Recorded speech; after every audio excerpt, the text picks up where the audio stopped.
헌법재판소가 윤석열 대통령 탄핵 심판을 놓고 2주 이상 숙고하면서 역대 최장 기록을 경신할 것으로 보입니다. 여야는 일제히 장외 투쟁에 나섰습니다. 고 김하늘 양을 살해한 혐의를 받는 교사 명재원의 신상이 공개됐습니다. 경찰은 우울증과 관련 없는 계획 범행으로 결론 짓고 사건을 검찰에 넘겼습니다. 미국의 철강 알루미늄 관세 조치가 오늘부터 시행됐습니다. 업계 타격이 불가피한 가운데 미국산 소고기 수입 기준 완화도 요구할 수 있다는 우려가 나옵니다. 정부가 각자 받은 만큼만 세금을 내는 방식으로 상속세를 개편하기로 했습니다. 상속재산 20억 원을 배우자와 자녀 2명이 상속하면 한 푼도 내지 않게 됩니다. 중국에서 올봄 첫 황사가 몰려와 밤사이 전국에 퍼지겠습니다. 스모그까지 유입될 전망이어서 모레까지 탁한 공기가 이어지겠습니다.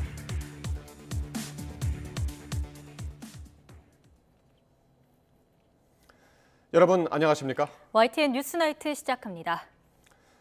윤석열 대통령의 탄핵 심판과 관련해 헌법재판소가 2주 넘게 숙고를 이어가고 있습니다. 사실상 판결 선고가 3월 중순을 넘기게 되면서 역대 최장 기록을 경신할 것으로 보입니다. 첫 소식 신지원 기자의 보도입니다. 고 노무현 전 대통령 탄핵 심판 당시 헌법재판소는 최종 변론이 끝난 지 14일 만에 판결 선고를 내렸습니다. 박근혜 전 대통령은 변론 종결 이후 11일 만에 파면됐습니다. 모두 최종 변론이 끝난 지 2주 이내 금요일에 판결이 선고됐다는 점에서 한때 윤석열 대통령 탄핵 심판 선고일도 오는 14일이 될 거란 전망이 나오기도 했습니다. 그러나 헌법재판소는 매일 오후 평일을 이어가며 여전히 선고 기일을 정하지 않고 있습니다.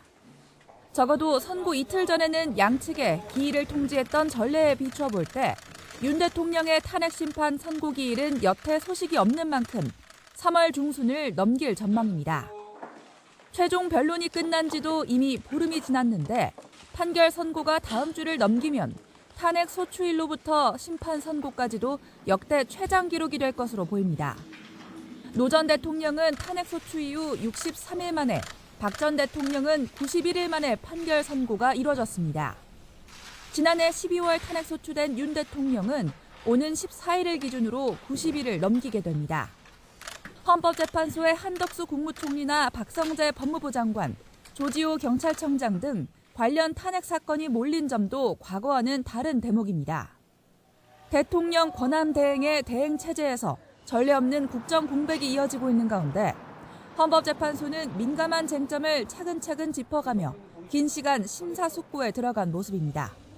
YTN 신지원입니다. 윤 대통령에 대한 헌재 선고가 임박하면서 여야는 본격적인 여론전에 나섰습니다. 먼저 국민의힘은 지도부가 당 차원의 장외 투쟁에는 선을 그었지만 소속 의원 절반 이상이 탄핵 심판 각하를 촉구하는 헌법재판소 앞 릴레이 시위에 나섰습니다. 보도에 손효정 기자입니다. 윤상현, 강승규 의원을 시작으로 국민의힘 의원들이 헌법재판소 앞을 24시간 지키는 밤샘 릴레이 농성이 이틀째에 접어들었습니다. 바통을 이어받은 박대출 의원 역시 대통령 탄핵 찬반을 둘러싼 후유증을 최소화하기 위해선 각하나 기각 결론이 나와야 한다고 목소리를 높였습니다. 각하를 통해서 조속히 국정이 안정을 되찾는 것이라고 생각해서 그 점을 호소드리기 위해서 오늘 이 자리에 나왔습니다. 뒤이어 참여 의사를 밝힌 의원들도 60여 명으로 늘어나 하루 집회 참여 인원을 5명 정도로 확대하기로 했습니다. 108명 전체 의원 가운데 절반은 훌쩍 넘는 인원이 거리로 나서겠다는 건데 김기현 전 대표와 추경호, 윤재옥 전 원내대표 등 지도부 출신 중진들도 대거 이름을 올렸습니다. 나경원 의원 등 여당 의원 82명은 대통령 석방으로 불법 수사의 문제점이 드러났다며 탄핵 심판 각하를 촉구하는 2차 탄원서를 헌법재판소에 제출했습니다. 앞서 의원총회에서 광장 정치에 공식적으로 선을 그었던 당 지도부는 이번에도 개별 의원들의 판단이라며 사실상 묵인했습니다. 릴레이 집회 역시 하루 참여 인원을 기준으로 보면 크지 않은 규모라며 확대 해석을 경계했습니다.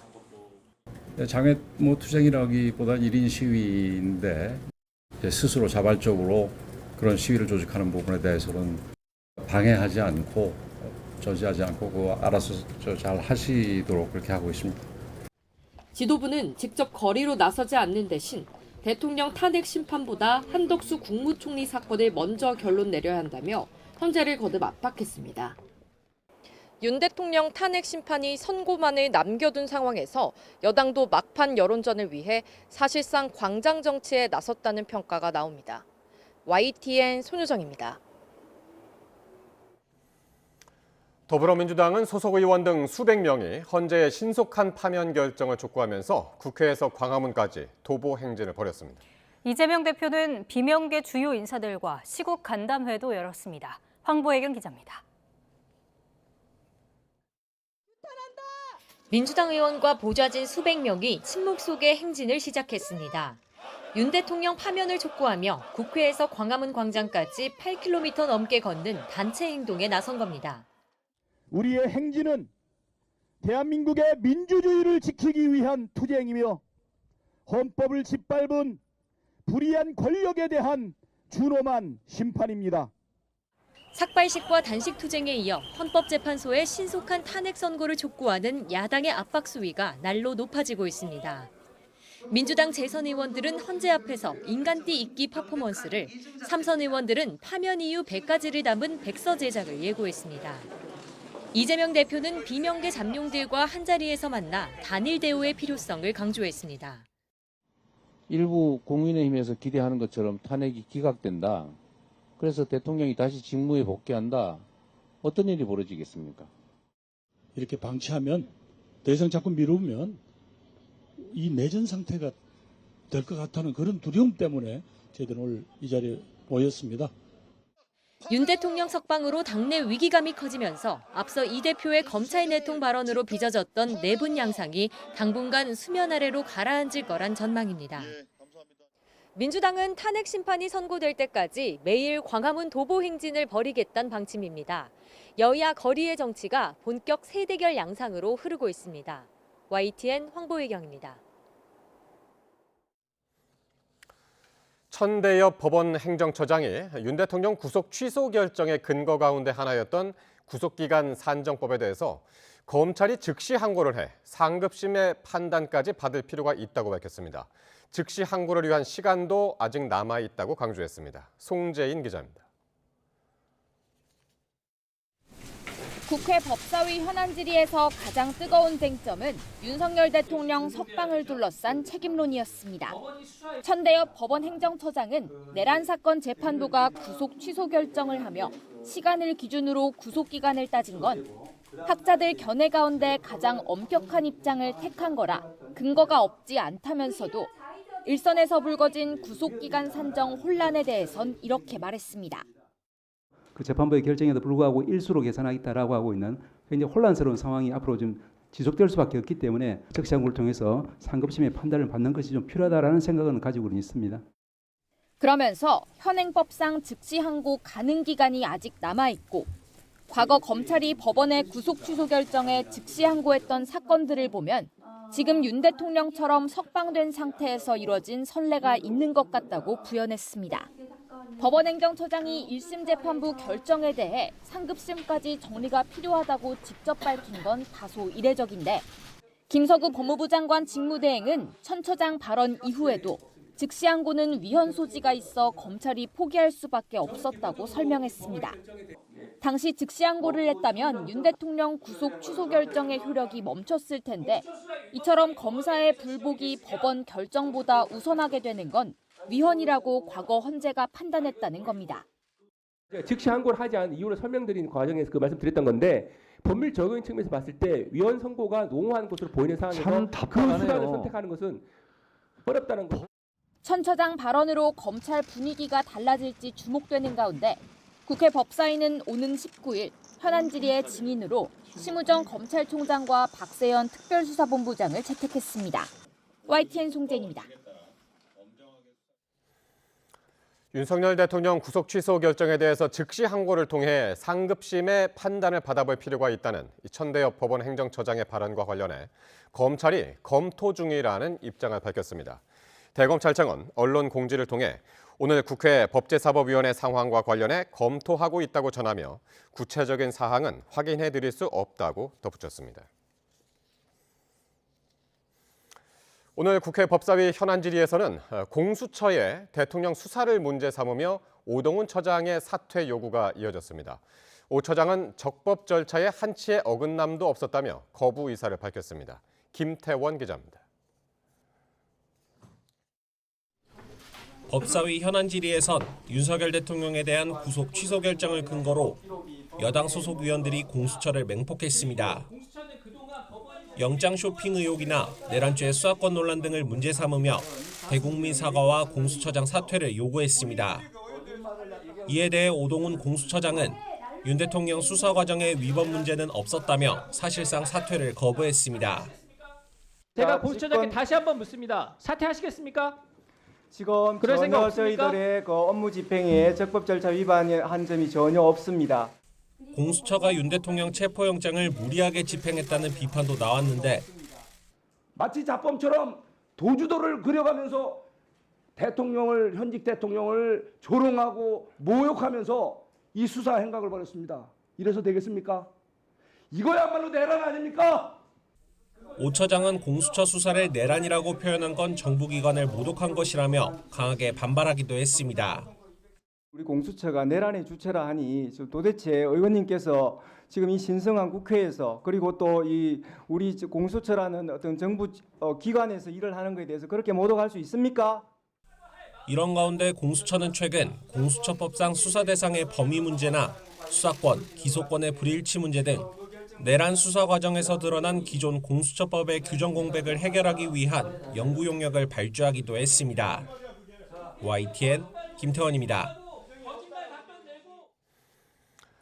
헌법재판소가 최재해 감사원장과 이창수 서울중앙지검장 등 검사 3명의 탄핵 심판을 내일 선고합니다. 헌재의 탄핵안이 접수된 지 거의 100일 만으로 복귀 여부가 주목됩니다. 권준수 기자가 보도합니다. 지난해 12월 계엄 사태가 일단락된 지 얼마 지나지 않아 국회는 최재해 감사원장과 이창수 서울중앙지검장 등에 대한 탄핵소추안을 의결했습니다. 최 원장은 대통령 집무실 이전 관련 감사 등을 부실하게 했고 전현희 전 국민권익위원장에 대한 망신주기식의 표적 감사를 했다는 이유로 이 지검장과 조상원 4차장 검사 등은 김건희 여사의 도이치모터스 사건과 관련해 봐주기 수사 등을 했다는 이유에서였습니다. 김건희 여사 쪽이 지정한 대통령 경호처 부속 청사에 비공개 출장 조사를 시행하였습니다. 모든 아내도 법 앞에 평등해야 하지 않겠습니까? 이후 100일가량이 지난 내일 헌법재판소가 두 사건에 대해 동시에 선고를 진행합니다. 탄핵심판 선고의 효력은 즉시 발생하기 때문에 만약 헌재가 인용하면 파면되고 기각할 경우엔 바로 직무에 복귀합니다. 최 원장은 한 차례 진행된 변론에서 국회의 탄핵소추 사유는 사실과 다르거나 일방적이고 왜곡된 사실을 담고 있다고 반박했고 감사원장 탄핵 추진으로 감사원은 독립성을 심각히 위협받고 있으며 감사 업무를 제대로 수행하기도 어려운 상황입니다. 신속히 탄핵 심판 청구를 기각해 주실 것을 간곡히 부탁드립니다.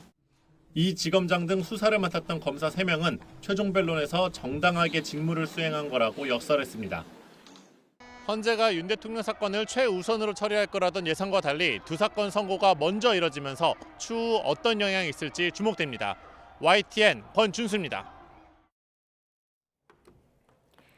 우원식 국회의장이 긴급 기자회견을 열어 최상목 대통령 권한대행이 헌법재판관 후보자를 임명하라는 헌재 결정을 무시하고 있다며 강하게 비판했습니다. 여당은 우 의장이 정치적 중립을 잃고 직권을 남용하고 있다고 반발했습니다. 홍민기 기자입니다. 예정에 없던 기자회견을 자처한 우원식 국회의장은 최상목 권한대행이 마은혁 헌법재판관 후보자 임명을 거부하며 헌법 질서를 부정하고 있다고 직격했습니다. 헌재 결정을 따르지 않아도 된다는 나쁜 선례를 만드는 건 위험천만한 일이라는 겁니다. 헌재의 결정을 이행하지 않는 것은 공직자로서 선서한 헌법 수호의 의무를 배반하고 헌법에 대항하는 행위입니다. 오 의장 측은 최 대행이 마 후보자를 임명하지 않을 경우 대응 방안을 고민하겠다고 설명했는데 다만 탄핵을 검토한 건 아니라고 선을 그었습니다. 민주당 역시 최 권한대행을 겨냥해 어설픈 정치 대신 헌법부터 지키라고 날을 세웠습니다. 여기에 윤 대통령의 구속 취소 결정에 즉시 항고하지 않은 심우정 검찰총장까지 두 사람의 탄핵 카드도 동시에 고심하고 있습니다. 법원 판결을 존중한다면서도 구속기간 산정은 기존대로 하라니 이게 도대체 무슨 말입니까? 검찰이 국민을 원숭이 취급하는 것 아닙니까? 반면 마은혁 헌법재판관 후보자 임명을 반대해온 국민의힘은 오 의장이 오히려 직권을 남용하고 있다며 맞받았습니다. 헌재가 마 후보자의 임명을 강제한 건 아닌 만큼 최 대행도 헌법을 위반한 게 아니라는 논리입니다. 최상목 대행에게만 그러한 의무가 있다고 주장하면서 마은혁을 임명하라고 주장하는 것은 일종의 강요다. 또 우 의장이 민주당의 연이은 탄핵에 사실상 협력하는 등 정치적 중립을 벗어났다고 맹비난했습니다. 민주당을 향해서도 줄탄핵 예고로도 모자라 내전으로 나라를 파탄에 빠뜨리고 있다고 싸잡아 비판했습니다. 국민의힘은 또 최 대행이 우 의장의 요구에 절대 응해서는 안 된다며 마 후보자를 임명하지 말 것을 거듭 주문했습니다. YTN 홍민기입니다. 윤석열 대통령 탄핵 심판 선고가 임박한 가운데 경찰이 한 청년단체가 헌법재판관들에 대한 테러를 모의한다는 첩보를 입수해 조사에 나섰습니다. 첩보는 해당 단체가 퀵서비스나 택배기사 등으로 위장한 기습 테러를 준비하고 있다는 내용으로 전해졌습니다. 경찰청은 헌법재판관들의 경호를 담당하는 서울경찰청에 관련 내용을 공유하고 탄핵 심판 선고 전후로 총기 출고를 금지하고 헌재 일대 드론 비행 중단을 추진하는 등 경계를 강화하고 있습니다. 지난해 12월 3일 윤석열 대통령이 비상계엄을 선포하고 100일이 지나는 동안 탄핵 찬반 양측의 대립이 계속되고 있습니다. 탄핵 심판 선고가 다가올수록 양측은 더 첨예하게 대치하는 모습인데요. 그 현장을 김희영 기자가 다녀왔습니다. 비상계엄을 선포합니다. 지난해 12월 3일 윤석열 대통령이 비상계엄을 선포한 뒤 여의도 국회 앞과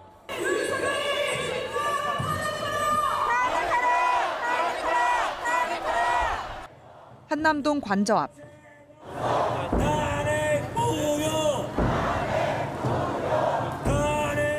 서울구치소와 헌재 앞에서는 탄핵 찬반 목소리가 엇갈렸습니다. 이제 탄핵 심판 선고가 임박한 가운데 윤 대통령 지지자들은 헌재 앞에서 철야 농성을 시작했습니다. 또 헌재를 향해 탄핵을 각하하라며 목소리를 높였습니다. 사기 탄핵! 사기 탄핵! 각하하라! 각하하라! 탄핵에 찬성하는 시민들은 광화문에 모여 시국 선언에 나섰습니다. 이들은 헌정 질서 회복을 위해 대통령을 서둘러 파면해야 한다고 외쳤습니다. 내란 수계를 규탄한다! 규탄한다! 규탄한다! 규탄한다! 최근 들어 대학가 곳곳에서도 탄핵 찬반 집회가 잇따른 가운데 이번에는 국민대에서 양측 학생들이 도로 하나를 사이에 두고 대립했습니다. 이곳에서도 유튜버 등 외부인들이 가세하며 마찰을 빚는 모습이 반복됐습니다. 이미 내란 수괴로서 대통령의 자격을 상실한 윤석열의 나라에서 단 하나의 미래와 단 하나의 희망도 없는 지금의 대한민국에서 우리는 더 이상 살아갈 수 없다. 그렇게 우리는 지금 오늘 움직이고자 한다. 대통령은 내란 수괴로 기소될 수 없는 것입니다. 그렇지 않습니까? 맞습니다. 헌법재판소의 판결은 반드시 계엄의 정당성과 본질을 직시하고 계엄 선포 후 100일, 첨예하게 대립해온 찬반 양측 갈등이 탄핵 심판 선고를 앞두고 더 격렬해지고 있습니다. YTN 김희영입니다.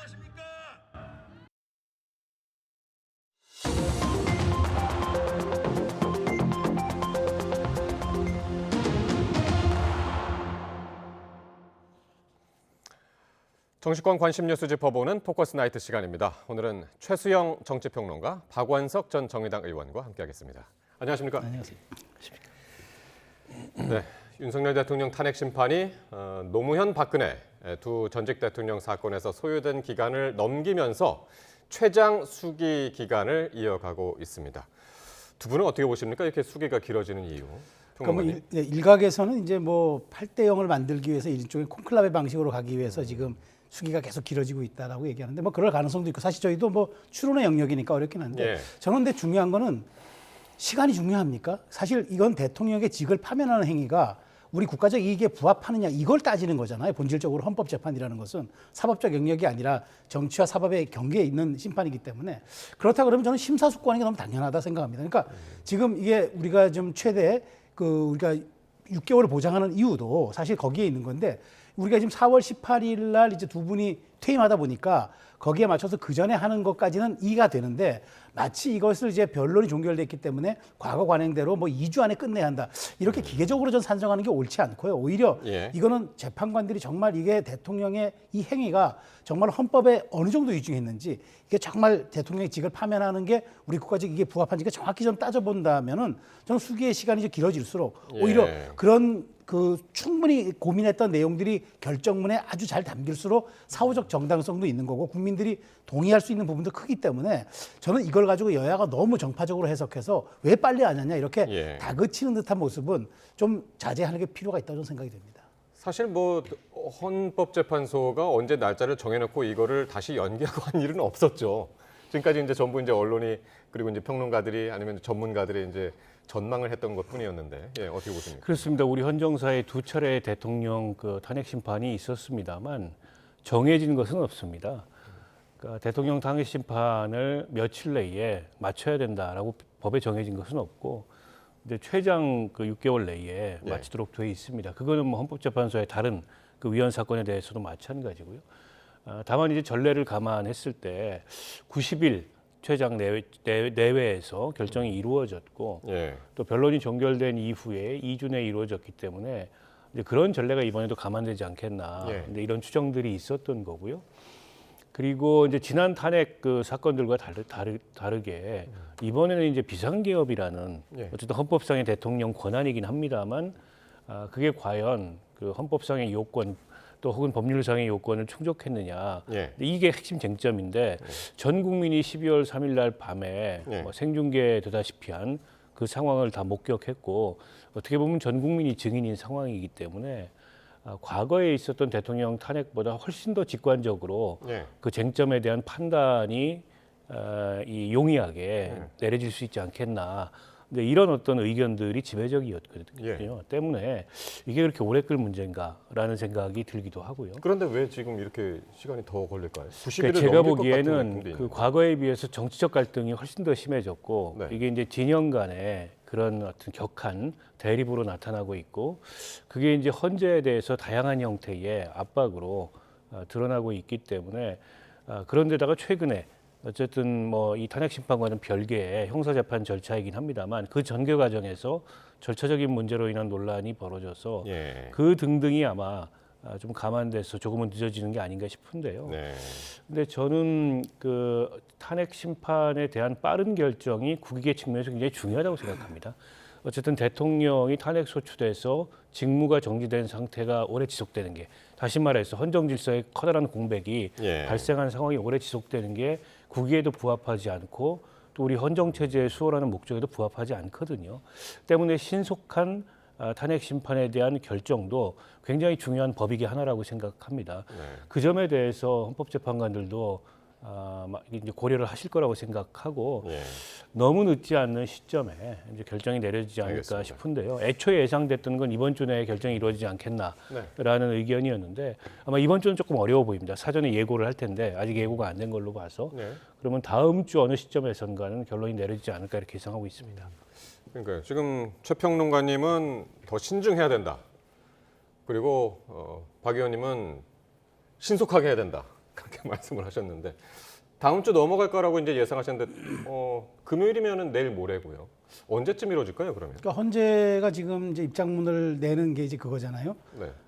지금 이것은 이제 양쪽 피청구인이나 이쪽에 소추 쪽에다가 송달을 하고 고지를 하고 그쪽에서 접수가 된 다음에 접수가 된 걸 확인한 다음에 그걸 이제 기자단에 공지해서 일정을 알리겠다는 거니까 최소 만 하루는 사전에 동의가 돼야 돼요. 네. 그런 측면에서 사실 이번 주는 물 건너간 거고 네. 다음 주가 이제 18일은 법무장관 이제 변론 심리가 있는 날이에요. 박성재 장관. 그러니까 그거는 이제 전체 평의를 열 수 없다라는 얘기이기 때문에 그건 아마 안 될 것 같고 그러면 네. 이제 가능한 날이 저는 이제 뭐 수목으로 생각되는데 근데 저는 말하자면 한덕수 총리 문제와 연결지어서 한덕수 총리를 먼저 할 가능성이 좀 있다고 봐요. 그렇기 네. 때문에 저는 대통령의 이 최종 선고는 저는 아주 빠르면 아주 다음 주지만 예.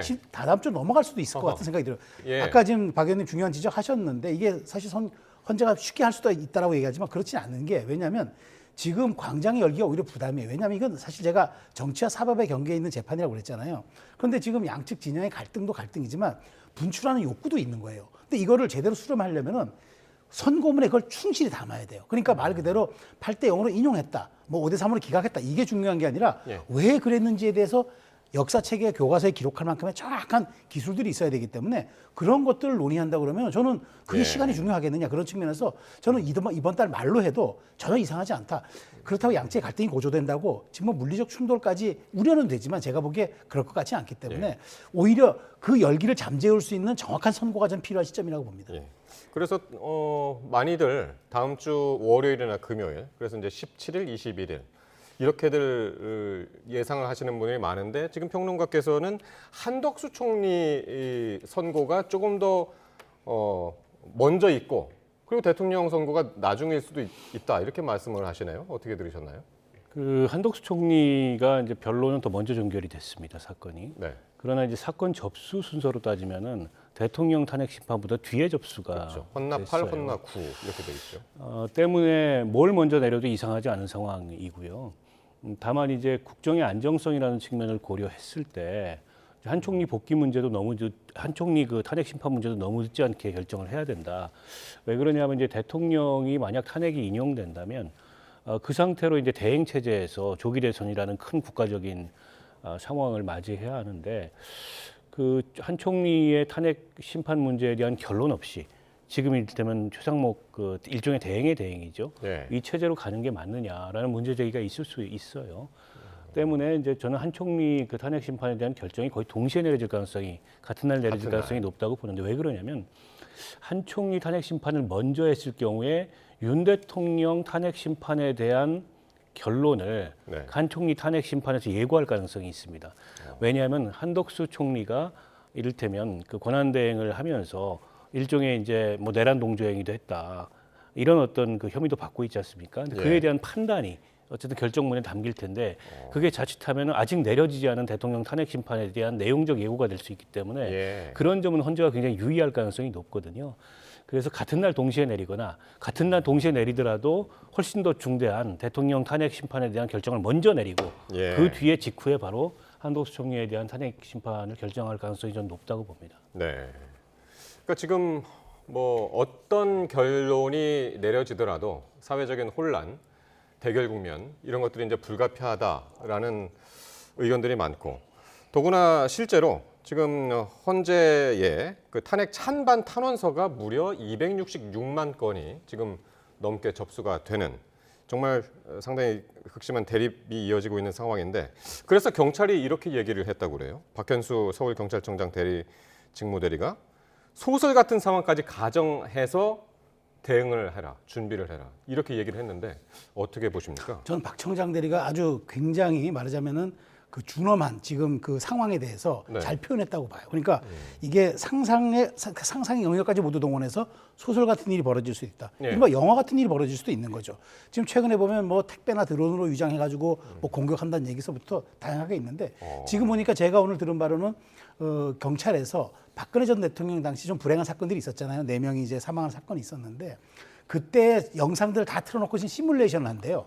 그러니까 그걸 보면서 대응책을 봐야지 이 상황에 우리가 어떻게 대비해 하냐는 일종의 동물적 판단이라든가 전략적 판단 같은 게 나올 수가 있는 거란 말이죠. 그게 아니라 머릿속으로만 구상하거나 아니면 뭐 자료 서면으로만 이렇게 놓고 보면 그게 그 말하자면 현장감이 없는데 그런 것까지 한다고 하니까 저는 경찰이 굉장히 아주 철옹성 같이 아마 할 것으로 생각되고 그다음에 사냥총 같은 경우도 지금 일정한 시기에 반출을 금지하고 뭐 주유소부터 전부 이제 그 근처를 거의 그 진공 상태로 통제한다는 거 아니겠습니까?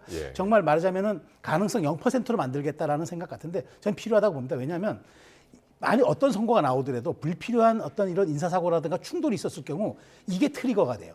그러니까 말하자면 선고가 트리거가 되는 게 아니라 작은 충돌과 불상사가 트리거가 돼가지고 뭐 사실 1차 세계대전도 사라예보의 총탄 한 발이 1차 세계대전을 불렀듯이 그런 점에 대비하는 경찰의 이런 것들은 좀 과잉 대응이라는 비판을 받을지언정 좀 과하게 대응하는 게 좀 맞다고 봅니다. 진짜 소설 같은 일이 벌어질까요? 어떻게 보시나요? 그러니까 워낙에 지금 초현실적인 일들이 많이 일어나고 있지 않습니까? 작년 12월 3일 이후로. 그러니까 얼마 전에 서부지방법원에 대한 공격도 사실은 과거에 그런 격렬한 시위가 없었던 게 아니거든요. 그럼에도 불구하고 법원을 공격하는 그런 선례는 없었어요. 근데 그런 일이 막상 일어났단 말이죠. 때문에 이번에 이제 헌재 결정 이후에 뭐 이미 헌재를 향한 그 테러도 계획이 되고 있다 이런 제보까지 있는 마당에 어떤 일이 일어날지 모르는 거죠. 그리고 박근혜 전 대통령 탄핵 사건 때 앞서 말씀하셨지만 그 응급실에 중환자실에 있다가 사망한 분까지 포함하면 5분이 사망을 했거든요. 이제 그 과거의 선례도 있기 때문에 경찰도 이제 비상체제를 가동하겠다 이렇게 지금 계획을 세우고 있는 것 같고 가포 비상령 뭐 검토한다는 저는 발동할 만한 상황이라고 보고요. 그런 불상사는 일어나지 않도록 지금 이제 거리에서 찬반 양론이 격하게 대립되고 또 그렇게 분출되고 있긴 하지만 어쨌든 헌법재판소의 결정은 최종적인 결정입니다. 돌이킬 수 있는 결정이 아니고 우리 헌법 체제를 부정하지 않는 한 어떤 결론이 내려지든 그 결론을 받아들여야 됩니다. 그런 점에 비추어 봤을 때 일종의 질서 유지라는 측면에서 경찰도 비상한 상황에 대한 대비가 필요하다고 생각합니다. 절대 불상사는 일어나면 안 되겠지요. 그런데 이 대통령 탄핵 심판 선고가 임박하면서 정치권 대립이 지금 격화하고 있습니다. 여야는 이른바 광장 정치, 거리 정치로 여론전에 돌입했는데요. 영상 먼저 보시겠습니다.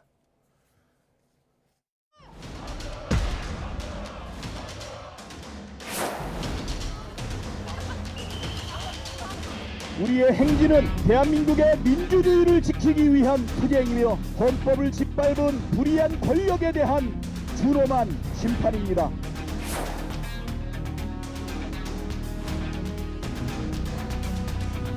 학교를 통해서 조속히 국정이 안정있게 되는 것이라고 생각해서 그 점을 호소드리기 위해서 오늘 이 자리에 나왔습니다.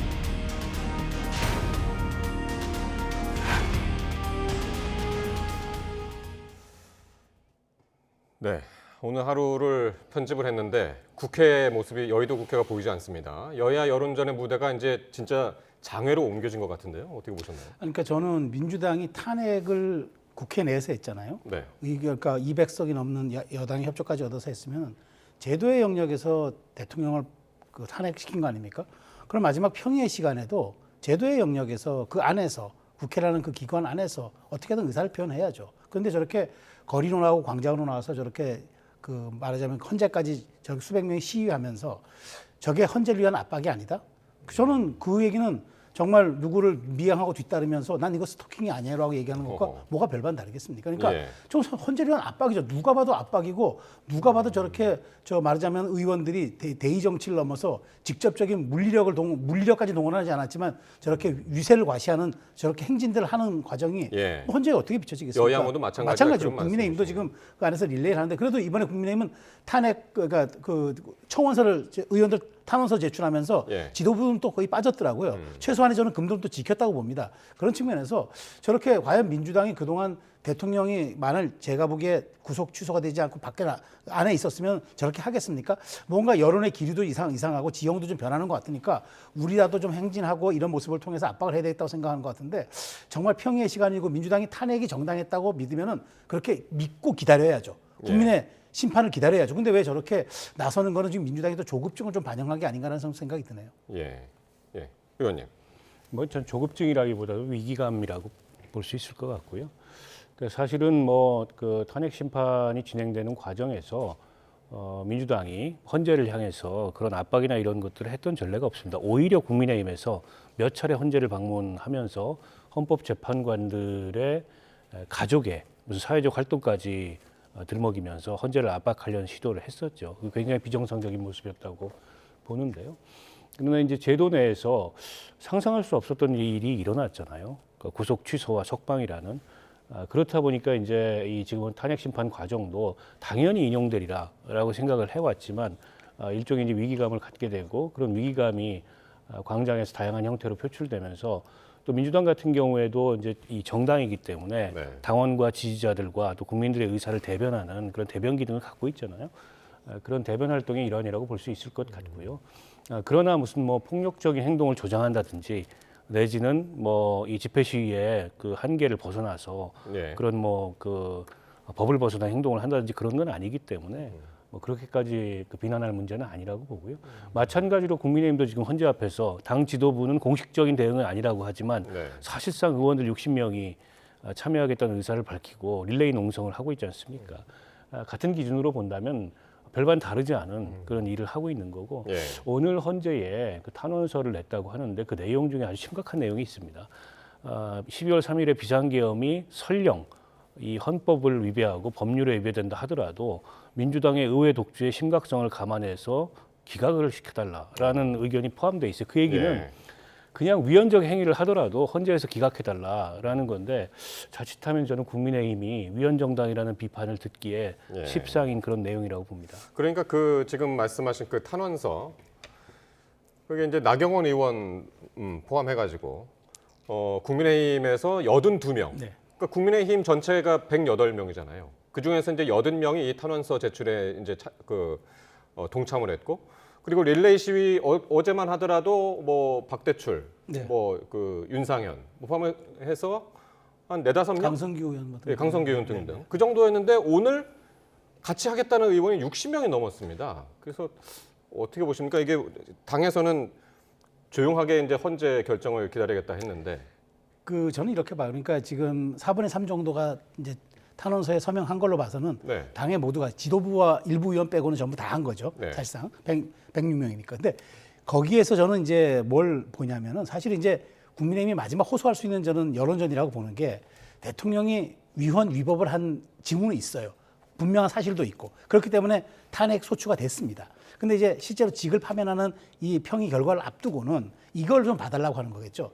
대통령의 위헌 위법 행위가 있었으나 과연 이게 직을 박탈하는 게 국가적 이익에 부합하는지 그리고 대통령이 헌법에 부여된 자기 조항을 행사를 했는데 헌법적 강경 태도를 보인 거죠. 그런데 그 헌법적 강경 태도를 유인했던 게 바로 그 민주당의 거야의 횡포였다. 이를테면 이런 거죠. 민주당도 탄핵 그 법안 줄탄핵이라든가 그다음에 거부권 유도라든가 특검 남발이라든가 다 제도의 영역이죠. 그 누가 뭐 위법한 거 없어요. 다만 그것을 남용하라고 했느냐, 그것을 과도하게 제도적 자제를 하라고 했는데 제도적 자제를 하지 않고 너무 남발하는 바람에 대통령의 계엄 선포가 유도된 측면도 있다. 이걸 한번 보는 게 어떻겠느냐라는 마지막 읍소 같아요. 그러니까 헌법적 강경 태도도 잘못됐지만 야당의 저렇게 제도적 자제 없는 저렇게 제도적 만용을 과연 헌법재판소가 한번 좀 들여다봐달라 이 얘기를 하는 것 같은데 글쎄 박 의원님 말대로 그걸 좀 뒤집어 해석하면은 마치 말하자면 이제 대통령의 위헌 위법한 것도 눈 감아줘야 한다라는 식으로 빚어질 수 있는데 제가 보기에 그걸 그렇게 얘기했겠습니까? 그러니까 헌재가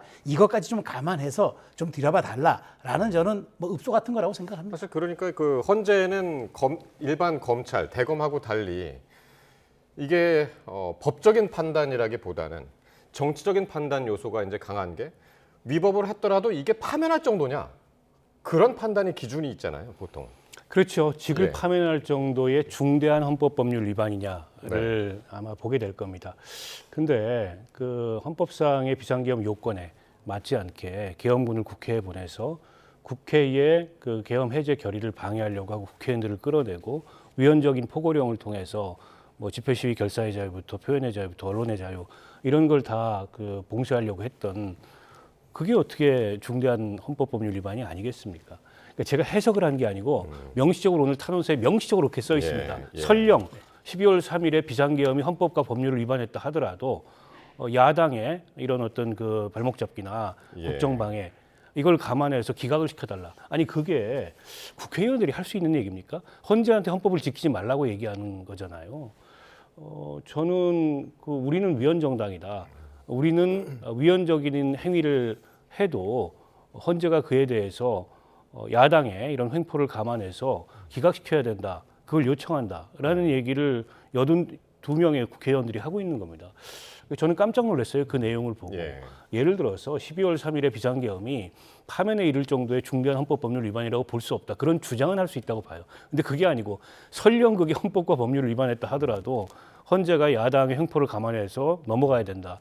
라는 얘기를 어떻게 헌법재판소를 향해서 할 수 있습니까? 저는 알겠습니다. 도를 넘었다고 생각해요. 이거 짧게 말씀드리면 그거죠. 그러니까 인용 의견도 있고 기각 의견도 있으니까 다양하게, 그러니까 헌법재판관들은 자신의 소신과 양심에 따라서 이걸 판단해 달라고 법에도 규정돼 있으니까 그걸 봐서 그게 설령 다수의 의견이 있더라도 좀 개별 의견이라도 이런 부분도 한번 들여다봐 달라라는 저는 촉구와 읍소의 의견이라고 생각합니다. 네. 민주당 상황 보면은 민주당은 뭐 천만공성부터 해서 뭐 단식, 삭발까지 했고 오늘은 앞서 화면 보셨습니다만 국회에서 광화문까지 도보 행진을 벌였습니다. 민주당이 이렇게 장외투쟁에 사활을 거는 이유? 뭐라고 보십니까? 그러니까 지금 이재명 대표가 사실은 뭐 26일 전은 사법 리스크를 얘기하는 게 아니에요. 그러니까 얼마 전까지 굉장히 자신감 있는 행보를 했었잖아요. 뭐 우클릭한다, 중도 외연 확장한다 하다가 또 통합행보까지 한다고 했는데 지금 갑자기 이재명 대표가 어느 유튜브 방송 나가서 사실 내가 불체포 특권 포기하고 내가 그것 이제 그 체포동의안 올린 거 그거 내가 우리 당이 내통하는 사람들 색출하려고 한 것이다라는 얘기가 엄청난 파장을 불러일으켰어요. 실제 박용진 의원은 굉장히 당혹스럽다까지 얘기를 하더라고요. 그러니까 이런 상황에서 지금 사실 이재명 대표 입장에서는 제가 뭐 너무 정략적으로 해석하는 건 아닌데 윤 대통령의 그 구속 취소가 굉장히 또 본인에게는 터닝 포인트가 된 것 같아요. 그러니까 당에 그렇지 않아도 그동안 보수 지지층에 대해서 당의 어떤 그 당의 지지층들이 인용에 대한 어떤 확신을 가지고 좀 느슨한 연대가 있었는데 이것도 확 잡아 당길 수 있고 그 다음에 지금 당의 통합 행보가 좀 주춤하고 반발이 있다가도 아니 이렇게 소나기 내리는데 우리가 한 우산 아래 있어야 될 것 아니냐라는 얘기가 있으니까 함께 다 모이잖아요. 그런 전략적 측면도 있다. 그래서 저는 이것이 꼭 이제 이재명 대표 입장에서는 그러니까 윤석열 대통령의 구속 취소가 본인에게는 굉장히 좀 정치적인 좀 또 하나의 활로를 모색하는 그런 터닝 포인트가 됐기 때문에 지금 좀 그립을 더 쥐려는 그런 전략적 일환의 의도도 있다라고 지난 3월 8일 윤 대통령의 석방. 이게 계기가 됐다. 민주당이 이렇게 장외투쟁에 사활 거는 이유 그렇게 보시나요? 어떻게 보십니까? 아무래도 그로 인한 위기감이겠죠. 그러니까 당연히 그 탄핵이 인용되리라 이렇게 기대했고 또 많은 국민들의 그 여론의 분포도 그렇습니다. 그리고 뭐 이번 주 중에 탄핵 결정이 나지 않겠나 이런 예상을 하고 있던 와중에 느닷없이 이제 구속 취소 석방이 이루어지고 나니까 그것도 사실은 그 어떻게 보면 그동안에 없었던 전례지 않습니까? 구속 취소라는 그런 어떤 이 절차도 그다지 그렇게 그 흔히 사용하는 절차가 아닌데다가 또 검찰이 어떻게 보면 충분히 다퉈봐야 될 상급심을 통해서 그런 내용을 그냥 지레 포기해버리고 이런 과정이 전부 석연치 않기 때문에 그 위기감이 아마 저렇게 장외로 나가서 장외 여론전에 집중하는 이제 그런 계기가 된 게 아닌가 싶고요. 그 앞서 이제 그 말씀하시기를 이재명 대표가 전략적으로 3월 8일 날 이루어진 그 석방을 일종의 이제 당내 지배력을 강화하는 이제 그런 일환으로 활용하는 거 아니냐 이런 의견을 주셨는데 오히려 저는 거꾸로 그 법원과 검찰의 그런 결정으로 인해서 윤석열 대통령의 석방이 오히려 이재명 대표의 그립을 더 강하게 만드는 이제 그런 계기가 되는 것 같아요. 지난 12월 3일에 윤 대통령의 비상계엄 선포도 사실은 시점상 봤을 때 11월에 있었던 이재명 대표 1심 선고 이후에 사실 정치적으로 이재명 대표가 굉장히 코너로 몰리는 이런 상황이었는데 오히려 윤석열 대통령의 비상계엄 선포로 인해서 이재명 대표에겐 새로운 활로가 열렸듯이 지금도 마찬가지입니다. 그러니까 흔히 뭐 적대적 공생이다 이런 얘기를 하는데 저는 적대적 공생이 아니고 오히려 윤 대통령이 그 이재명 대표의 응원군이 돼 있는 게 아닌가 역설적으로 보면. 그래서 지금 이제 화면 보시면은 오늘 화면인데 이재명 대표하고 나머지 분들 보면 다 비명계입니다. 비명계의 대표 주자들의 모습인데 김경수, 김부겸, 박용진, 이광재, 임종석. 이른바 비명계 검찰 유착설을 이제 이재명 대표가 이제 이야기한 이후에 이제 오늘 첫 모임을 저런 식으로 이제 이루어갔단 말이에요. 저 장면은 어떻게 보셨습니까? 그러니까 이런 이제 위기 상황이 되니까 당 내에서 이제 한 목소리, 뭐 단일 대우, 원팀 이런 모습을 좀 보여야 된다라는 생각이 서로 간에 있었던 것 같아요. 그래서 오늘 이재명 대표가 제안을 해서 광화문에서 저 모임을 가진 것 같은데요. 물론 이제 그 앞서 말씀하셨듯이 지난주에 이재명 대표가 한 방송에 나가서 불체포 특권 그 투표와 관련해서 뭐 검찰과의 내통 이런 얘기를 해서 당 안팎이 조금 시끄러웠습니다만 오히려 그 윤석열 대통령 석방으로 인해서 그런 이슈들이 다 묻히고 민주당이 단일 대우를 유지할 수 있는 그런 계기가 됐던 측면이 있거든요. 저는 뭐 오늘 모임 자리에 특별한 정치적 해석이 필요하다기보다도 어쨌든 그 지금 조성된 이 위기 앞에서 어쨌든 탄핵 그 결론을 이끌어낼 때까지는 원팀으로 단일 대우로 한 목소리를 내겠다 이런 의지의 표현이었다고 봅니다. 저는 좀 제가 좀 표현이 좀 재밌게 하려고 그러는 겁니다. 정치적 알리바이를 만드는 것도 있다. 그러니까 뭐냐면 지금 사실 비명계 의원 주자 그 리더들이 좀 공격을 했는데 지금 이런 상황에서 잘못 공격하다간 오히려 역풍을 맞거든요. 아니 그러니까 당이 이렇게 누란의 위기고 지지층들로부터 그럴 거예요. 당신은 그때 그러면 뭐 했느냐? 라는 비난이 있으니까 나중에라도 그 본인들의 여러 가지를 후위를 도모할 때도 생각했을 때 이럴 때 최소한 어떤 내란 극복이라고 민주당이 주장하는 내란 극복인 거죠. 여기에 내가 한 발이라도 담궈 놓고 내가 역할을 해야 내가 뭘 할 수 있다. 그러다 보니까 김경수 전 지사는 지금 단식하죠. 심지어 김동연 지사 같은 경우도 지금 피켓이 1인 피켓이 할 정도로 지금 다른 얘기들이 할 상황이 아니라는 걸 알기 때문에 일종의 나중을 생각하는 알리바이. 기각이 되든 인용이 되든 당신 그때 뭐 했냐는 그 강성 지지층이든 뭐 약간 느슨한 지지층이든 그로부터의 어떤 공격들을 방어하거나 아니면 선제적으로 조금 내가 정치적인 어떤 스탠스를 앞서 보이기 위해서 저는 저렇게 할 수밖에 없는 고육지책이다 그렇게 생각합니다. 지금은 전쟁을 할 때지 내부 전투를 할 때는 아니다. 그렇죠. 네, 알겠습니다. 자, 오늘 법사위로 좀 시선을 돌려보겠는데요. 오늘 국회 법사위 현안 질의에서 이 공수처에 대통령 그 수사를 문제 삼으면서 오동훈 처장의 사퇴 요구가 이어졌습니다. 오 처장도 물러서지 않았는데 현장 발언 직접 들어보시겠습니다. 제가 공수처장께 다시 한번 묻습니다. 사퇴하시겠습니까? 지금 그럴 생각 전혀 없습니까? 저희들의 그 업무 집행에 적법 절차 위반한 점이 전혀 없습니다. 마치 자범처럼 도주도를 그려가면서 현직 대통령을 조롱하고 모욕하면서 이 수사 행각을 벌였습니다. 이래서 되겠습니까? 이거야말로 내란 아닙니까? 공수처가 내란의 주체라 하니 도대체 의원님께서 지금 이 신성한 국회에서 공수처라는 어떤 정부 기관에서 일을 하는 것에 대해서 그렇게 모독할 수 있습니까? 네. 오동훈 처장의 목소리가 저 정도로 높은 거는 처음 보는 것 같은데요. 어쨌든 공수처의 위법 수사가 확인된 것이다. 여당 이렇게 주장을 했고요. 적법한 수사였다라는 게 이제 오동훈 처장의 입장 설전 이어가는 모습 보셨는데요. 네, 어떻게 보셨나요? 아니 적법했으면 법원이 대통령 구속 취소를 했겠습니까? 사실 우리가 지금 그러니까 대통령의 구속 취소에 대해서 날수다, 시간수다 이런 얘기를 하는데 그게 이제 1번이긴 합니다만은 본질은 2번에 있는 거예요. 2번은 뭐냐면 공수처가 수사 권한이 없는 수사기관이 조사했기 때문에 이 수사의 증거 능력이 나중에 상급법원에 갔을 때 이게 공소 기각이 될 수도 있고 나중에 설령 확정 판결이라도 재심할 수 있으니 처음부터 다시 한번 들여다보는 게 좋겠다. 우리는 이 수사 과정과 우리까지 재판이 넘어왔던 이 과정이 너무 의문이 많다라고 구속 취소를 한 거 아닙니까? 법원의 그 판결문에 명시돼 있잖아요. 그런데 그 얘기를 하는데 공수처가 모든 게 적법했다? 공수처장이 말이 저게 말이 됩니까? 최소한 저는 인정할 걸 인정하고 그다음에 차라리 이렇게 우리가 여러 가지 좀 이 법안의 미비점, 입법의 미비점 때문에 어떤 수사기관의 권한 조정이라든가 이런 게 있었으니까 이걸 좀 국회가 이제 다시 한번 들여다봐 주십시오. 우리가 잘못한 건 인정하지만 나중에 검찰이 공소 유지를 할 때 우리가 어떤 식으로든 또 하고 뭐 이렇게 공수처장이 얘기해야지. 물론 뭐 국민의힘 의원이 좀 거칠게 질문했다 하더라도 저렇게 그 신성한 이 국회에서 우리를 모독한다고 할 수 있는 건지 저는 사실은 좀 너무 과한 답변이었던 것 같다는 생각이 듭니다. 예, 박 의원님 어떻게 보셨나요? 그러니까 공수처의 과욕과 무능을 탓할 수는 있어도 이 구속 취소가 공수처의 수사가 불법이었다는 것을 증명하는 결론이다라는 것은 논리적으로 상당한 비약이죠. 그리고 공수처의 수사권에 문제가 있을 수 있기 때문에 상급법원의 판단을 지켜보자라는 게 이번 이제 구속 취소의 취지였다고 저는 생각합니다. 그거를 검찰이 이 즉시 항고를 하지 않음으로써 오히려 법원의 결정 취지와는 다른 어떤 결론을 내리도록 만든 거라고 보거든요. 이를테면 공수처의 수사가 불법이었다면 과연 경찰은 그러면 수사를 왜 이첩했으며 수사권을 그다음에 검찰은 왜 사건을 이첩했습니까? 그런데다가 검찰은 다시 공수처로부터 재이첩을 받아가지고 검찰이 구속 기소를 했지 않습니까?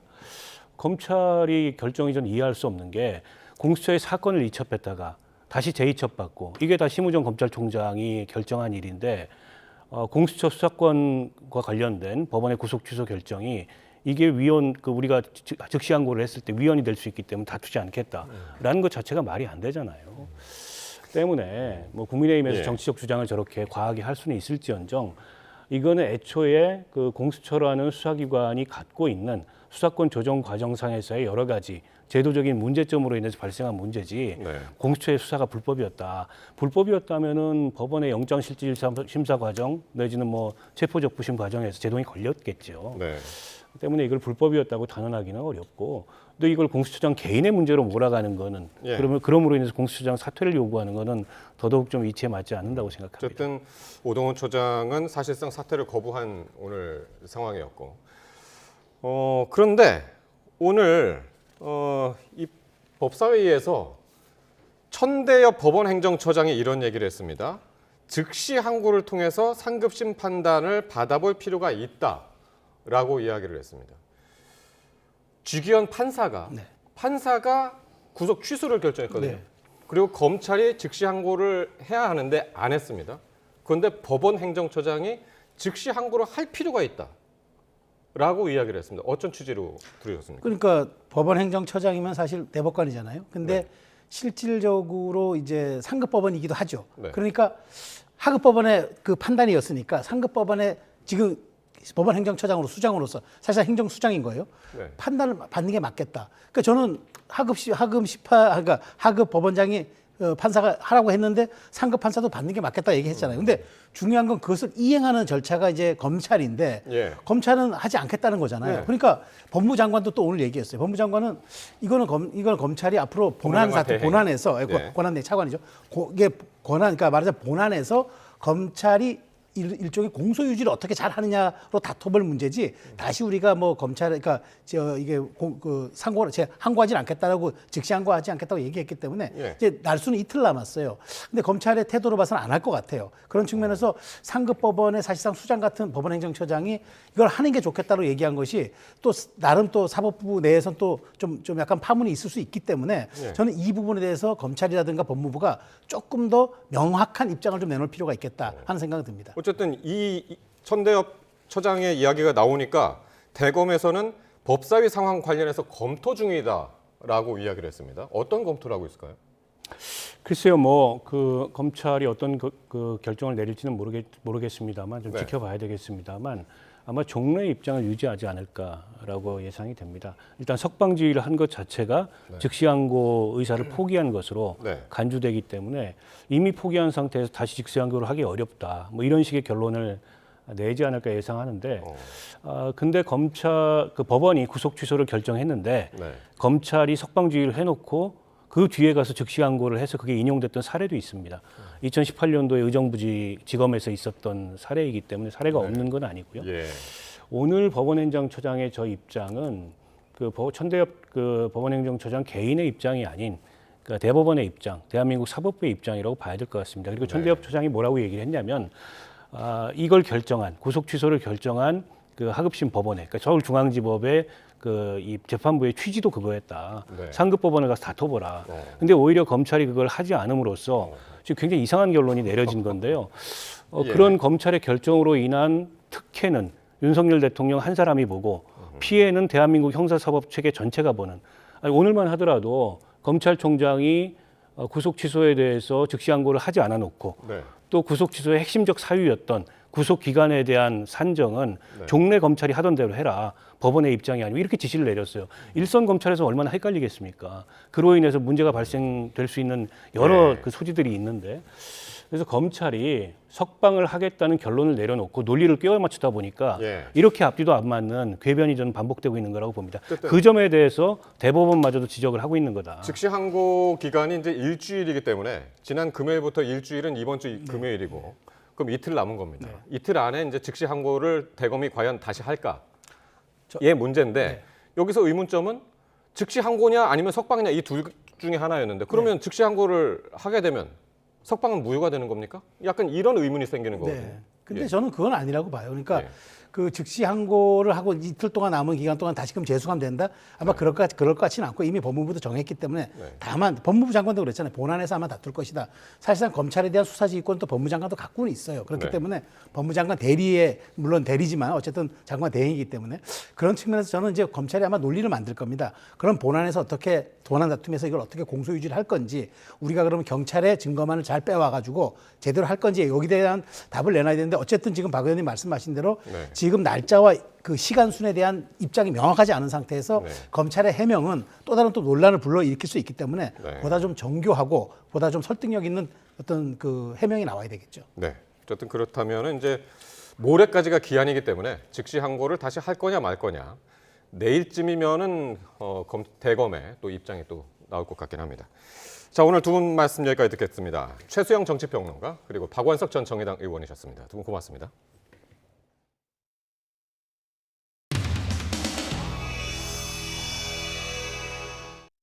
이번에 그 윤석열이 윤석열 대통령이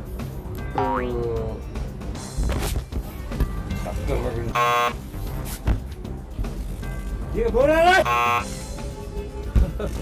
이거 뭐라?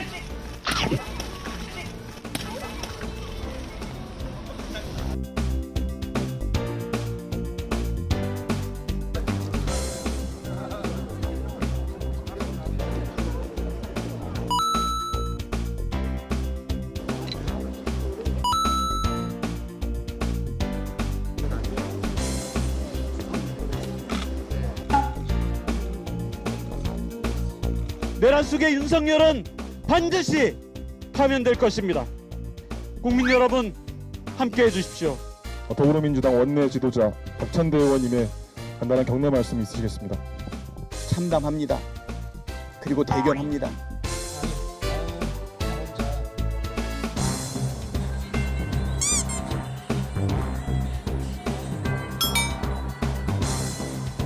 진정 바라기는 대한민국의 헌법재판소에서 자행되는 불법 탄핵의 고리가 잘려나가기를 진심으로 고대합니다. 다 힘을 모아주십시오!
우리가 힘을 모아야 합니다.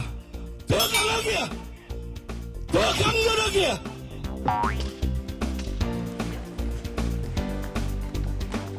지금과 같이 우리 당은 민주당처럼 저렇게 장애 투쟁을 하거나 뭐 장애 단식을 통해서 헌재를 압박하는 그런 행동은 하지 않기로 했습니다.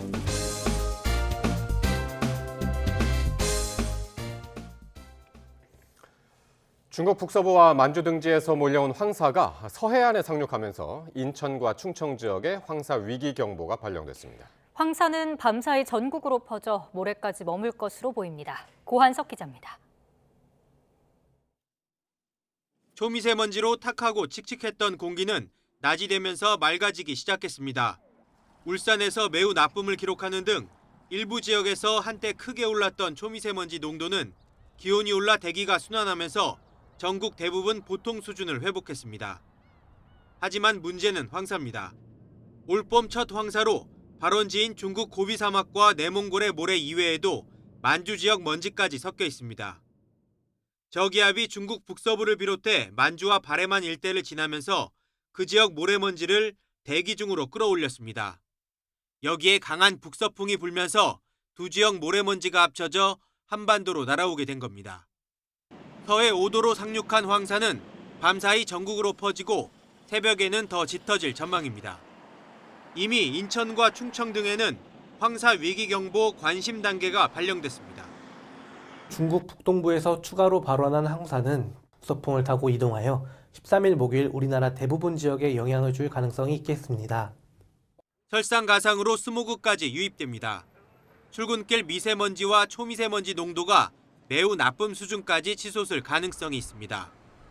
기온이 올라 대기 확산이 원활해지는 낮에 스모그는 빠져나가겠지만 황사의 영향은 금요일까지 전국적으로 계속될 전망입니다.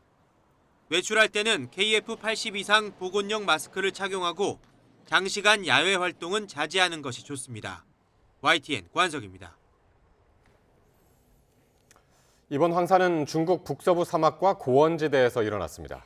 모래폭풍이 덮친 곳엔 5m 앞도 안 보여서 교통이 통제될 정도였습니다. 베이징 강정규 특파원입니다. 하늘을 뒤덮은 모래구름이 서서히 광야를 집어삼킵니다. 가시거리는 불과 5m, 바로 앞 차량 후미등만 겨우 보일 정도입니다. 天呐天呐全是沙子这根本就没法走 感觉有沙子在前面 중국 내몽고와 신장 사막에서 황사가 발원했습니다. 초속 30m 넘는 강풍을 타고 일어난 모래먼지가 수도 베이징까지 덮쳤습니다. 중국의 연례 정치 행사, 양회 폐막식이 열린 인민대회당 주변도 온통 잿빛이 돼버렸습니다. 인공 강우를 시도한 흔적도 엿보였지만 이른바 양회 블루, 파란 하늘은 만들지 못했습니다. 올해 첫 황사 경보가 내려지면서 각급 학교의 야외 활동과 체육 수업도 중단됐습니다. 未来气旋会向东移动，并且带来大风、沙尘，还有降雪等多样化的天气。 이틀 남짓 스모그가 잔뜩 끼었던 베이징 하늘은 밤사이 북서풍이 불면서 맑게 개었습니다. 모래바람은 바다 건너 한반도로 날아갔습니다. 올봄 황사는 이제부터 시작이라 몇 번 더 시달려야 할 것으로 보입니다. 베이징에서 YTN 강정규입니다. 고 김하늘 양을 초등학교에서 흉기로 살해한 혐의를 받는 40대 교사 명재환의 신상이 공개됐습니다. 경찰은 이번 범죄가 피의자가 진단받은 우울증과는 연관성이 없는 계획 범행으로 수사를 마무리하고 사건을 검찰로 넘겼습니다. 이상군 기자입니다. 초등학교에서 고 김하늘 양을 흉기로 살해한 혐의로 구속된 가해 교사의 신상 정보를 경찰이 공개했습니다. 48살 여성 명재환으로 유치장 입감 뒤 촬영된 사진과 함께 공개됐습니다. 경찰은 신상 정보 공개 결정 뒤 명 씨가 이의가 없다는 의사를 표시해 결정 다음 날 명 씨의 신상을 누리집 공지사항에 올렸습니다. 이에 앞서 경찰은 명 씨의 신병과 사건 기록을 검찰에 넘겼습니다. 검찰 송치 과정에서 명 씨는 하늘 양을 왜 살해했는지 등을 묻는 취재진의 질문에 아무런 답을 하지 않았습니다. 왜 죽였나요? 피해자한테 하실 말씀 없으신가요? 신상 공개됐는데 하실 말씀 없으세요? 경찰이 명 씨에게 적용한 혐의는 살인죄보다 형량이 무거운 특정범죄 가중처벌법상 미성년자 납치유인 살해입니다. 최고형은 사형 또는 무기징역입니다. 경찰은 명 씨가 우울증 진단을 받았지만 이번 사건과는 직접적인 연관이 없는 것으로 판단했다고 밝혔습니다. 범행 동기에 대해서는 명 씨가 가정과 학교에서 여러 가지 불화가 있었고 자기 스스로에 대한 불만도 있는 상태에서 범행에 이르렀다고 설명했습니다. 명 씨가 사이코패스, 반사회적 인격장애자는 아닌 것으로 잠정 결론 내렸습니다. 경찰 조사에서 명 씨는 범행 당일 스스로 목숨을 끊기 위해 흉기를 샀다고 진술했습니다. 하지만 경찰은 명 씨가 범행 3, 4일 전부터 살인사건 등을 검색하고 범행 도구를 사전에 준비한 점 등을 종합해 계획 범행으로 결론 내렸습니다. 저희는 피의자 진술과 관련자 진술, 그다음에 수집된 모든 증거를 바탕으로 계획된 범행이라고 판단을 했고 그 결과는 충분히 재판 과정에서 입증될 거라고 믿습니다. 경찰은 이번 사건과 관련된 악성 댓글 5건에 대해 유족과 사자 명예훼손 혐의로 수사를 진행하고 있고 조만간 게시자들을 검거할 예정이라고 밝혔습니다. YTN 이상곤입니다. 정부가 받지도 않은 재산에 과도한 세금을 물린다는 지적을 받아온 상속세를 각자 받은 만큼만 내는 방식으로 전면 개편하기로 했습니다. 현재 상속재산 20억 원을 배우자와 자녀 2명이 상속하면 1억 3천만 원의 상속세금을 내던 것이 유산취득세로 바뀌면 한 푼도 내지 않게 됩니다. 보도에 오인석 기자입니다. 정부는 지난 75년간 사망자의 전체 유산을 기준으로 과세하는 현행 유산세 방식이 물가와 아파트 가격 상승 등 경제 현실을 반영하지 못하고 중산층에도 큰 부담이 되고 있다며 낡은 상속세 체계를 전면 개편하기로 했습니다. 납세자가 승계한 자산에 대해서만 세금을 부담하는 유산취득세로의 개편 방안을 3월 중 발표하고 법 개정을 위한 공론화 절차를 진행하겠습니다. 유산취득세는 상속인들이 취득한 각각의 상속재산별로 세금을 부과해 세 부담의 형평성이 개선된다고 정부는 설명했습니다. 상속재산 15억 원을 자녀 3명에게 물려줄 경우 현행 유산세는 상속세 기준이 15억 원으로 자녀 1명당 8천만 원의 세금이 부과되는 반면 유산취득세는 5억 원이 상속세 기준이 돼 세금을 한 푼도 내지 않게 됩니다.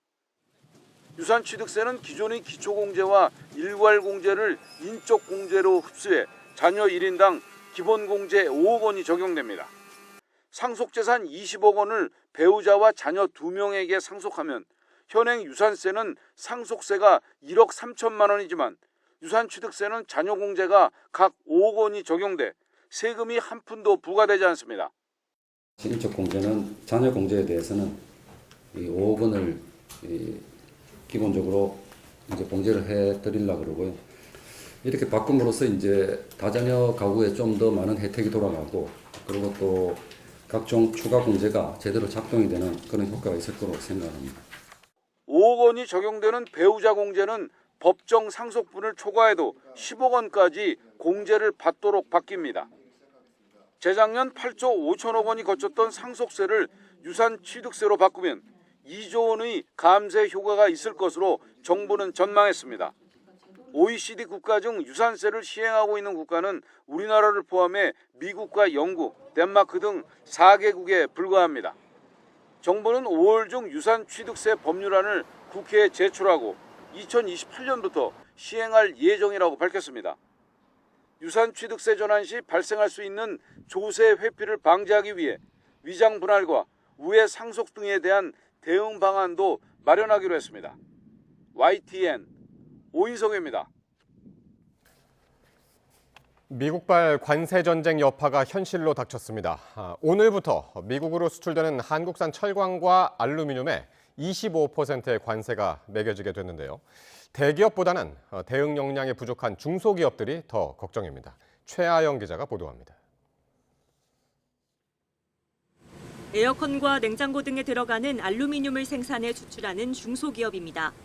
지난해 미국 시장을 개척해 500만 달러 수출을 앞두고 있었는데 25% 관세 부과에 모든 계약이 중단됐습니다.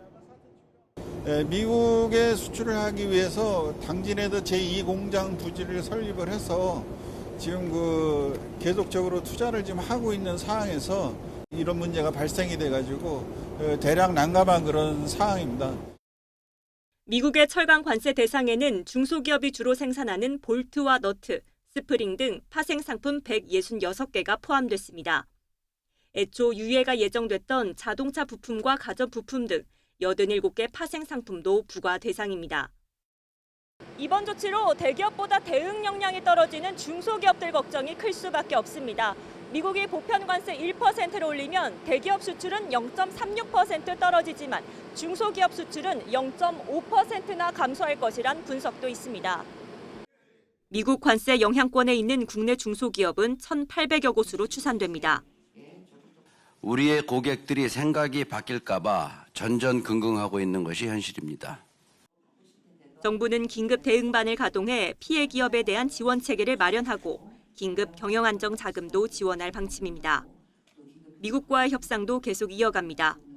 이번엔 정인교 통상교섭 본부장이 미국으로 가 미 행정부 주요 인사들과 만날 예정입니다.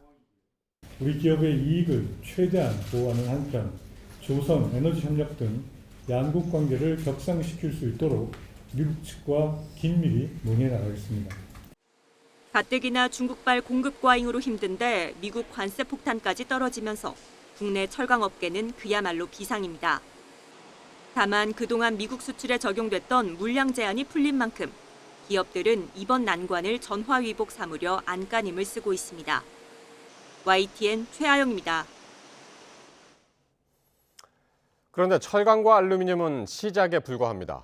트럼프 행정부가 광우병 사태로 중단됐던 30개월 이상 소고기의 수입을 요구할 가능성도 있습니다. 계속해서 유투권 기자입니다. 상호 관세를 예고한 트럼프 행정부는 현지 시각 11일까지 미국 업계의 요구사항을 접수했습니다. 상대 국가의 관세뿐만 아니라 정책이나 관행 등 비관세 장벽도 대상에 포함했습니다. 특히 미국을 상대로 큰 흑자를 보고 있는 21개 나라엔 특별히 관심을 기울여달라고 요청했습니다. 여기에 한국도 포함되면서 상호 관세를 피해가긴 쉽지 않아졌습니다. April 2nd, it becomes all reciprocal. What they charge us, we charge them. It's a big deal. 미국 업계가 쏟아낸 요구 가운데엔 지난 2008년 광우병 사태로 금지된 30개월 이상 소고기의 수입도 들어가 있습니다. 소고기협회는 의견서에서 중국과 일본도 30개월 제한을 해제했다며 이 문제가 한국에서 민감한 이슈지만 무시해선 안 된다고 주장했습니다. 한국은 현재 미국산 소고기의 최대 수입국입니다. 철강업계는 한국의 부가가치세와 수출금융, 낮은 전기요금 등을 불공정한 관행으로 꼽았습니다. 이 밖에도 한국의 약값 통제 정책과 신품종 콩의 수입 절차, 블루베리 수입 제한 등도 도마 위에 올랐습니다. 트럼프 행정부는 이런 의견을 바탕으로 본격적인 조사에 착수했지만 이미 4월 2일로 시한이 정해져 있어 제대로 된 검증을 기대하긴 어렵습니다. 결국 상호 관세 협상 과정에서 압박용 카드로 활용될 가능성이 큽니다. I am happy to have a discussion with our foreign counterparts that says that here's what we think you were doing. 별도로 한국의 주력 수출 품목인 자동차와 반도체도 줄줄이 관세 전쟁의 대상이 될 예정이어서 대응책 마련이 시급합니다. YTN 유투원입니다. 신한과 삼성카드가 고객 피해 방지 차원에서 홈플러스 상품권 결제를 중단했습니다. 다른 카드사들 역시 홈플러스 상품권 결제를 중단하는 게 좋을지 논의 중으로 전해졌습니다. 앞서 홈플러스의 기업 회생 절차 신청 이후 신라면세점과 CJ푸드빌, 에버랜드 등 홈플러스 상품권 제휴사들은 변제 지연 등을 우려해 잇따라 홈플러스 상품권 사용을 막았습니다.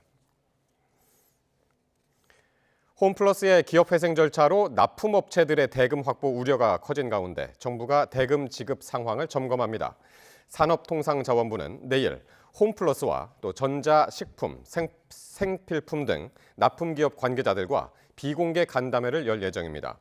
앞서 동서식품과 오뚜기, 팔도 등 식품업체들은 홈플러스의 기업 회생 절차 개시 이후 대금을 받지 못할 것을 우려해 납품을 중단했다가 재개하기도 했습니다. 갑작스레 세상을 떠난 가수 휘성의 사망 원인을 알 수 없다는 국가수의 1차 소견이 나왔습니다. 휘성 유가족은 고심 끝에 모레 빈소를 마련하기로 했습니다. 김승환 기자입니다. 국가수는 지난 10일 숨진 채 발견된 가수 휘성의 부검을 진행했습니다. 1차 구두 소견으로 사인 미상, 사망 원인을 정확히 알 수 없다는 내용을 경찰에 전달했습니다.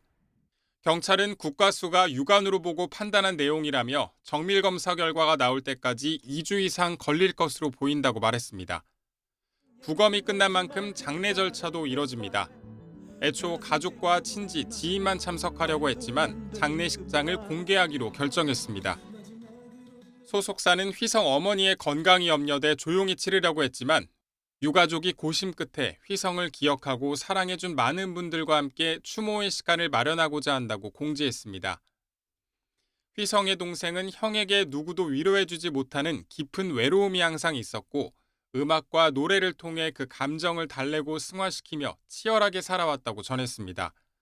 이어 형의 노래와 음악으로 행복했던 기억이 있는 분들은 편하게 빈소에 방문해달라고 소속사를 통해 입장을 전달했습니다. 휘성의 빈소는 14일 삼성 서울병원 장례식장에 마련되고 발인은 16일, 장지는 광릉 추모공원입니다.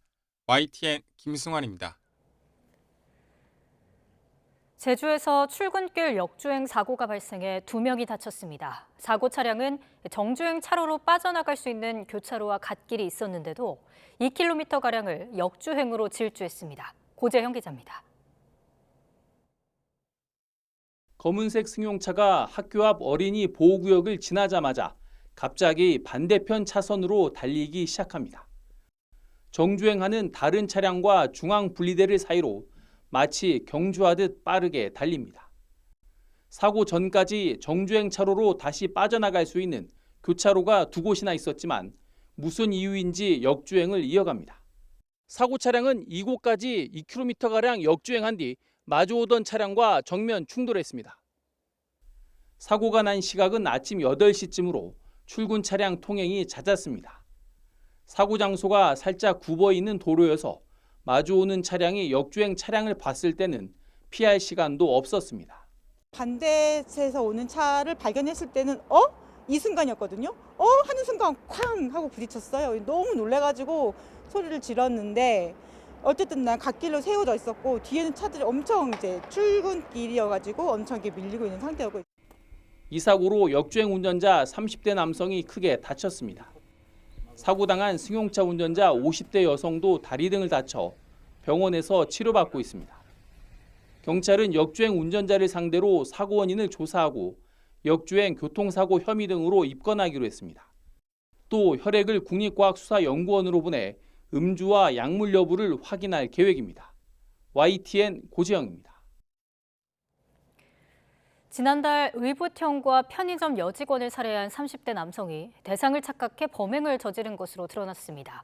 피해 직원 언니에게 악감정을 품고 있던 남성은 피해자를 언니로 착각해 범행한 걸로 조사됐는데 검찰은 보복살인 혐의를 적용해 재판에 넘겼습니다. 정현우 기자입니다.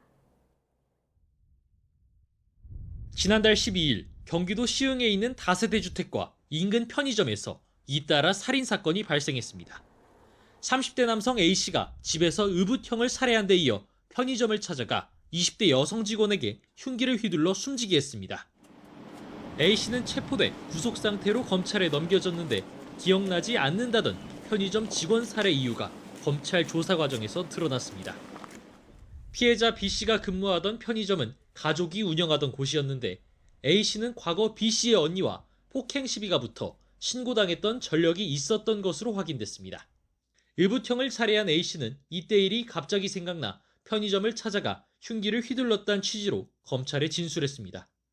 그런데 당시 편의점에 있었던 건 동생 B씨였고 A씨는 언니와 착각해 B씨를 살해한 것으로 조사됐습니다.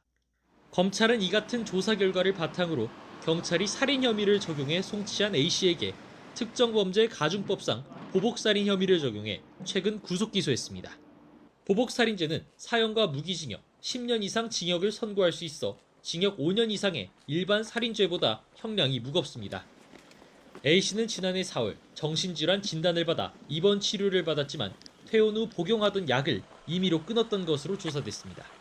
YTN 정현우입니다. 러시아 대통령실은 크렘린궁은 미국과 우크라이나가 합의한 30일 휴전안에 대한 대답은 미국으로부터 구체적인 정보를 받은 뒤에 내놓을 수 있다고 밝혔습니다. 드미트리 페스코프 크렘린궁 대변인은 현지 시간 12일 브리핑에서 이같이 밝히고 사우디에서 열린 미국과 우크라이나의 고위급 회담 이후 나온 공동성명 문구를 주의 깊게 살펴보고 있다고 언급했습니다. 페스코프 대변인은 또 미러 정상 간 전화통화에 대해선 아직 명확히 합의된 건 없다면서도 필요하다면 매우 신속히 이뤄질 수 있다고 강조했습니다. 러시아군이 우크라이나에 점령당했던 쿠르스크 지역 국경 마을 수자에 진입했다고 타스 통신 등 러시아 국영 언론이 보도했습니다. 러시아 언론이 공개한 영상에는 러시아 군인들이 지역 행정기관 건물에 러시아 국기를 펼치는 모습 등이 담겨 있습니다. 수자는 전쟁 전 인구 5천 명 규모로 우크라이나군이 쿠르스크 지역에서 점령한 가장 큰 도시입니다. 이와 관련해 러시아와 우크라이나의 공식 입장은 아직 나오지 않았습니다.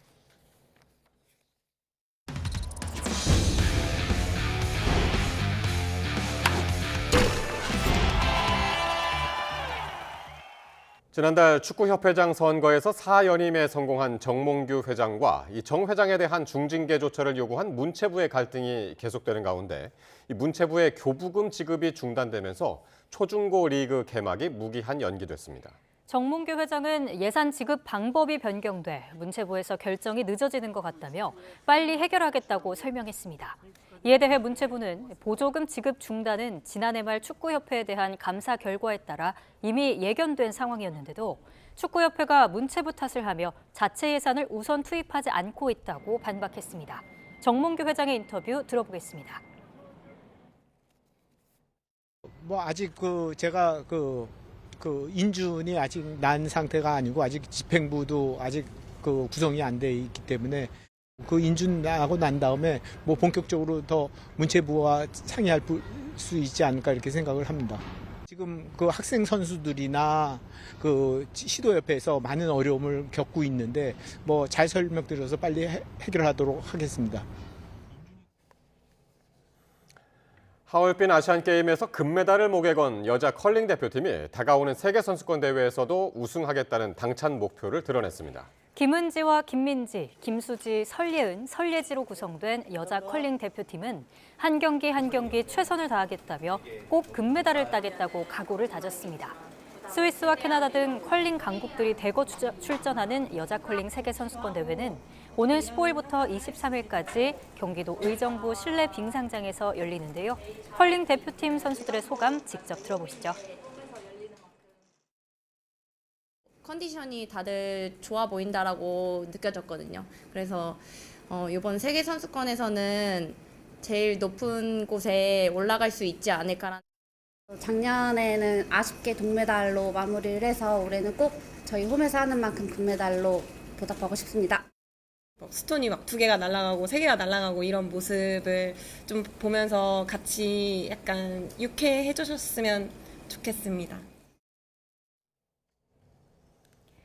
프로배구 현대캐피탈의 레오가 남자부 역대 통산 최다 득점 기록을 세웠습니다. 레오는 삼성화재와의 경기에서 18득점을 추가하면서 통산 6,637점으로 기존의 박철우가 보유했던 기록을 뛰어넘었습니다. 쿠바 출신으로 지난 2012-2013 시즌에 처음으로 V리그와 인연을 맺은 레오는 7시즌을 뛰면서 대기록의 주인공이 됐습니다. 현대캐피탈은 삼성화재를 3대0으로 완파했습니다.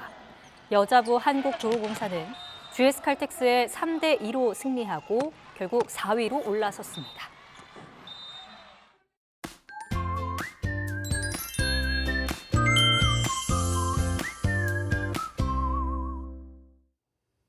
나름 포근하지만 종일 하늘빛은 흐린 하루였습니다. 밤사이는 중국에서 발생한 황사에 스모까지 유입되겠는데요. 대기질이 악할 것으로 보이는 만큼 호흡기 관리에 신경 써 주셔야겠습니다. 내일은 오늘보다 공기가 더 탁해지면서 전국의 미세먼지 농도 나쁨에서 매우 나쁨 수준까지 치솟겠습니다. 내일 수도권과 강원도는 맑은 하늘이 함께하겠지만 그 밖의 지역은 구름만 지나겠습니다. 한편 건조특보가 내려져 있는 강원 동해안은 바람도 강하게 불겠는데요. 산불을 포함한 각종 화재 사고에 주의하시기 바랍니다. 내일 아침 기온은 오늘보다 조금 낮게 출발하겠습니다. 서울 3도, 청주 3도, 대구 5도가 예상됩니다. 낮 기온은 대부분 15도 안팎을 보이겠습니다. 서울 14도, 청주 15도, 대구 17도가 예상됩니다. 주말까지는 따뜻한 봄 날씨가 이어지겠고요. 휴일에는 전국에 비나 눈이 내리면서 기온이 크게 떨어질 전망입니다. 날씨였습니다. 네, 일단 내일은 공기가 상당히 안 좋을 것 같네요. 그렇습니다. 마스크 착용 꼭 해주셔야겠습니다. 네, 뉴스나이트 마치겠습니다. 함께해 주신 여러분 고맙습니다.